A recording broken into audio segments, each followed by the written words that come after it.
അഹമ്മദാബാദ് വിമാന ദുരന്തം 318 ശരീരഭാഗങ്ങളും 100 മൊബൈൽ ഫോണുകളും കണ്ടെടുത്തു. കാണാതായ സംവിധായകന്റെ മരണം സ്ഥിരീകരിച്ചു. ഗുജറാത്തിലെ അഹമ്മദാബാദിൽ എയർ ഇന്ത്യ വിമാനം തകർന്ന് വീണ സ്ഥലത്തുനിന്ന് 318 ശരീരഭാഗങ്ങളും 100 മൊബൈൽ ഫോണുകളും കണ്ടെടുത്തു. കണ്ടെടുത്ത ശരീരഭാഗങ്ങൾ കൂടുതൽ വിശകലനത്തിനായി FLL ലാബിലേക്ക് അയച്ചിട്ടുണ്ട്. കേടുപാടുകൾ സംഭവിച്ച 100ഓളം മൊബൈൽ ഫോണുകൾ പരിശോധിച്ചു വരികയാണ്. പലതും ഉപയോഗശൂന്യമായതും കരിഞ്ഞതുമായതിനാൽ ഉടമസ്ഥരെ തിരിച്ചറിയാൻ കഴിയുന്നില്ല. കുറഞ്ഞ ഫോണുകളിലെ സിം മാത്രമാണ് പ്രവർത്തിക്കുന്നത്.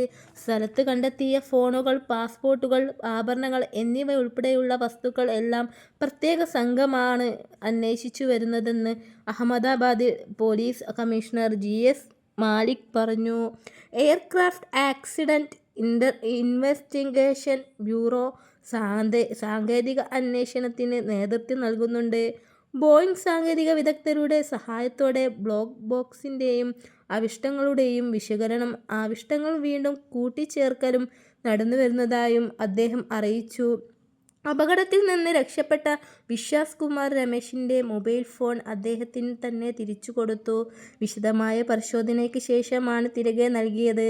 അന്വേഷണ ആവശ്യങ്ങൾക്കായി വിശ്വാസിൻ്റെ മൊഴി രേഖപ്പെടുത്തിയിട്ടുണ്ടെന്നും അദ്ദേഹം പറഞ്ഞു.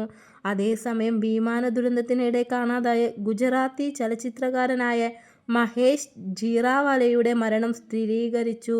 DNA പരിശോധനാ ഫലം ലഭിച്ചതോടെ മൃതദേഹങ്ങളിലൊന്ന് ജീറാവാലയുടേതാണെന്ന് വ്യക്തമായതായി പോലീസ് അറിയിച്ചു. സംഭവം നടക്കുമ്പോൾ വിമാനത്താവള ഭാഗത്ത് അദ്ദേഹം സഞ്ചരിക്കാൻ ഉപയോഗിച്ച ആക്ടിവ സ്കൂട്ടറിൻ്റെ നമ്പർ, DNA റിപ്പോർട്ടുകൾ ഉൾപ്പെടെ തെളിവുകൾ ഹാജരാക്കിയ ശേഷമാണ് മൃതദേഹം കുടുംബത്തിന് കൈമാറിയത്. വിമാനത്തിലെ യാത്രക്കാരനായിരുന്നില്ല മഹേഷ്. വിമാനം വീണു തീപിടിച്ച സ്ഥലത്ത് മഹേഷ് ഉണ്ടായിരുന്നുവെന്ന് മൊബൈൽ ലൊക്കേഷൻ കണ്ടെത്തിയതോടെയാണ് അദ്ദേഹവും അപകടത്തിൽപ്പെട്ടതായി സംശയിച്ചത്. ദുരന്തത്തിന് ഇരയായത് വിശ്വസിക്കാനാവാതെ മൃതദേഹം ഏറ്റുവാങ്ങാൻ അദ്ദേഹത്തിൻ്റെ കുടുംബം തയ്യാറായിരുന്നില്ല. സംഭവ ദിവസം ഷാഹിബാസിന് സമീപത്തു നിന്നാണ് അവസാനമായി ഇദ്ദേഹത്തിൻ്റെ ഫോണിൽ നിന്ന് കോൾ പോയത്. ഇത് അപകട സ്ഥലത്ത് നിന്ന് 700 മീറ്റർ മാത്രം അടുത്താണ്. ഇതേ തുടർന്നുള്ള അന്വേഷണത്തിലാണ് മൃതദേഹം DNA പരിശോധനയ്ക്കായി വിധേയമാക്കിയത്.